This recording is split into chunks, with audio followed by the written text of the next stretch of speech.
Hello, mommies and daddies. Welcome back to my channel Psychology Seeko. This is Shivangi Mishra back to you with our pending topic, which is A to Z of positive parenting.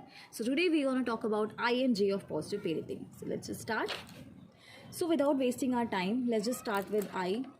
So I stands for interest. How to know their interest? कैसे पता चलेगा हमारे बच्चों का interest कहाँ पे है? As your kid starts growing help them discover their interest. जैसे जैसे आपके बच्चे जो हैं वो ग्रो अप करते हैं, उनके इंटरेस्ट डेवलप करना, डिस्कवर करना शुरू कीजिए, कि जानना शुरू कीजिए कि उनका इंटरेस्ट किस तरफ ज़्यादा जा रहा है. Help them build a sense of self by asking what their hobbies are and what activity they like. उनसे पूछना शुरू कीजिए, डिस्कवर करना शुरू कीजिए, देखना, ऑब्जर्व करना शुरू कीजिए कि उनका इंटरेस्ट किस चीज़ की तरफ ज़्यादा जा रहा है और किस किस हॉबीज़, किस किस एक्टिविटीज़ को वो ज़्यादा लाइक कर रहे हैं. You can also participate in their interest right along with them. आप उनके इंटरेस्ट में पार्टिसिपेट भी कर सकते हैं. How to show your interest. अपना इंटरेस्ट आप उनके हॉबीज़ में कैसे शो कर सकते हैं. Show your interest to children by asking them questions in a comfortable order and style.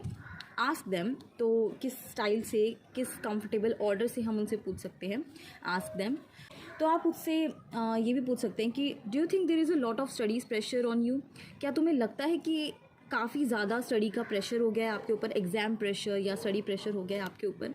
तो आप एक बहुत ही ज़्यादा कंफर्टेबल फील करवा के, बहुत ही ज़्यादा रैपो फॉर्मेशन करके, कंफर्टेबल ऑर्डर और स्टाइल करके आप उनसे उनके जो क्वेरीज़ हैं, उनके जो मन में जो ख्याल चल रहे हैं वो पूछ सकते हैं.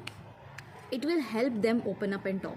इससे क्या होगा, जब बच्चा कोई भी, इवन आप अगर खुद को भी उनकी जगह रख के देखो, अगर आप किसी भी अदर पर्सन के सामने अगर कंफर्टेबल फील कर रहे हो, so you gonna open up so soon with him और हर. ठीक है, आप उनके साथ ओपन अप होके बात करने में बिल्कुल हेजिटेट नहीं करोगे. सो यही चीज़ बच्चा भी एक्सपेक्ट करता है.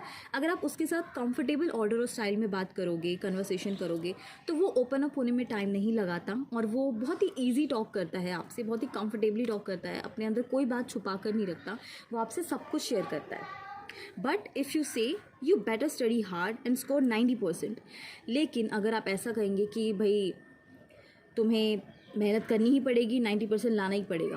सो एक होता है ना, स्टाइल होता है कि you better work hard and score 90%. So they will not open up about themselves. तो वो खुद के बारे में ओपन अप नहीं हो पाएंगे, आपसे कंफर्टेबली कुछ कह नहीं पाएंगे, अपने बारे में कुछ ज़्यादा कह नहीं पाएंगे. तो इसीलिए हमें हमेशा ट्राई करना चाहिए कि बच्चों के वे में, कंफर्टेबल ऑर्डर और स्टाइल में, कंफर्टेबल मैनर में उन्हें कंफर्टेबल फील करवा के हम उनके सामने अगर कोई क्वेश्चन पुटअप करते हैं तो वो उसका आंसर ऑनेस्टली देंगे और खुल के देंगे. Actually, knowing and showing interest will help you build a deeper bond with your child and raise his or her self-esteem.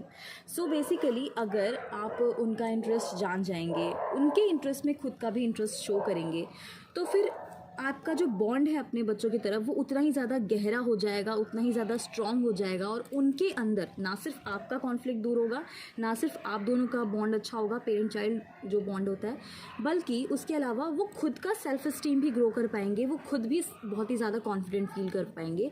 सो उनका जो सेल्फ इस्टीम है वो बहुत ही ज़्यादा हाई हो जाएगा, which will be better for their life, better for their future.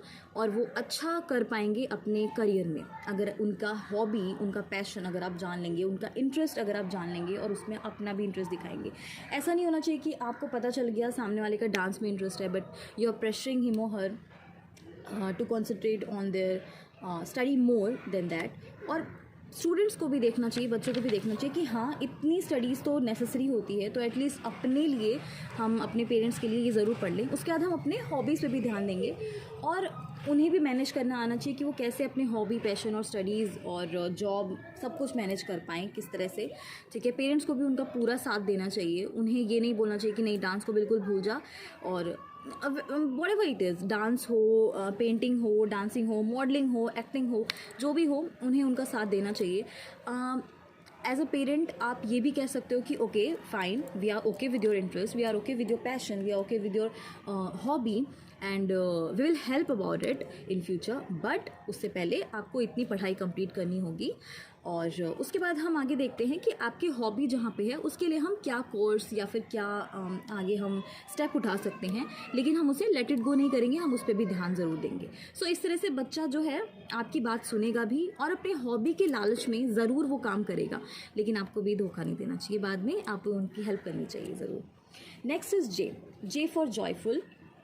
If you want a cheerful child, learn to appreciate the joy they bring to your life। अगर आपको एक cheerful, हंसता खेलता और बहुत ही अच्छा एकदम जॉयफुल वाला चाइल्ड चाहिए, तो आपको अप्रिशिएट करना आना चाहिए, उनकी लाइफ में उनकी जॉयज़ को, उनकी चीज़ों को अप्रिशिएट करना आना चाहिए।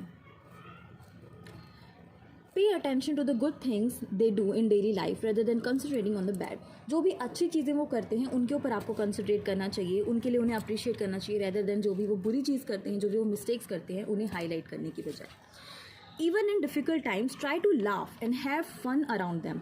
अगर कुछ मुश्किल की भी घड़ी है तो उन्हें आप डिप्रेशन में मत भेज दीजिए खुद स्ट्रेस में आके, बल्कि आप उन्हें भी चीयरफुल माहौल दीजिए, खुद भी काम डाउन होके काम कीजिए, हंसिए, खेलिए, मजाक कीजिए और उनके सामने एक हैप्पी इन्वायरमेंट बना के रखिए, हैप्पी एटमॉस्फेयर बना के रखिए। अप्रिशिएट द जॉय सो ही और she can open up with your family. उनके जॉय को अप्रिशिएट कीजिए सो दैट वो आपकी फैमिली के साथ ओपन अप हो पाए। To do so embrace positive things and avoid saying. और पॉजिटिव चीज़ एम्ब्रेस करने के लिए और क्या क्या हमें करना चाहिए, क्या क्या हमें अवॉइड करना चाहिए, क्या क्या डोंट्स वाले फैक्टर्स हैं, वो मैं डिस्कस करती हूँ। Let daddy come and I will tell. पापा कौन है तो फिर मैं बताती हूँ। This is the national dialogue of every Indian mom. तो ये नहीं होना चाहिए you are a bad boy और गर्ल, तो बहुत ही ज़्यादा बुरे हो, ये भी नहीं होना चाहिए। बॉयज़ या गर्ल्स डोंट डू दैट। मतलब अगर लड़की चौकड़ी मार के नहीं बैठी है, लड़कों की तरह बैठी है, लड़कियाँ ऐसे नहीं बैठती, या फिर लड़के ऐसे बैठे हैं, कुछ ऐसा कुछ कर रहे हैं लड़कियों वाली हरकत, लड़के ऐसे नहीं करते। सो इस तरह से भी हमें जेंडर बेस्ड कोई काम भी नहीं, कोई कमेंट भी नहीं करना चाहिए। डोंट टॉक टू मी, मुझसे बात मत करो, मैं तुमसे गुस्सा हूँ, ये भी नहीं बोलना चाहिए। यू कांट डू दिस, तुम ये नहीं कर सकते, you can't do this to me, ये भी नहीं बोलना चाहिए। Can't you be like your brother और सिस्टर, क्या तुम अपने बड़ी बहन की तरह नहीं बन सकते, शर्मा आंटी की बेटी की तरह नहीं बन सकते, ये भी नहीं बोलना चाहिए। You always embrace me, embarrass me, तुम हमेशा मुझे एम्बेरस फील करवाते हो, तुम्हें मैं जहाँ भी लेके जाती हूँ तुम हमेशा मेरी नाक कटवा देते हो, हमेशा मुझे एम्बेरस फील करवाते हो, ये भी नहीं बोलना चाहिए। You are a disobedient child, तुम बिल्कुल भी आज्ञाकारी बच्चा नहीं हो, तुम बिल्कुल ही डिसओबीडियंट चाइल्ड हो। सो तुम्हें कहीं भी ले जाने से मेरी नाक कट जाती है। So these are some points जो कि these are some way of talk, या फिर हम कह सकते हैं कमेंट्स, जो कि हमें अपने बच्चों के सामने नहीं करने चाहिए, जो कि हमें अपने बच्चों को नहीं देने चाहिए, क्योंकि वो बहुत ही ज़्यादा डीमोटिवेट फील करते हैं, बहुत ही ज़्यादा लो फील करते हैं, आपसे ओपन अप होने से कतराते हैं, आपसे बात करने से कतराते हैं। This joy is the best gift children and parents gift to each other. So खुशी जो होती है, जो हर्षोल्लास होता है, जो जॉय होती है, वो सबसे ज़्यादा प्रीशियस और सबसे ज़्यादा इम्पॉर्टेंट गिफ्ट होता है जो कि एक पेरेंट और चाइल्ड एक दूसरे को दे सकते हैं। So spread happiness, spread joy and be happy, stay home, stay safe. Okay, so this was it for today. Thank you so much and we will discuss K and L of positive parenting in the next video. Thank you so much.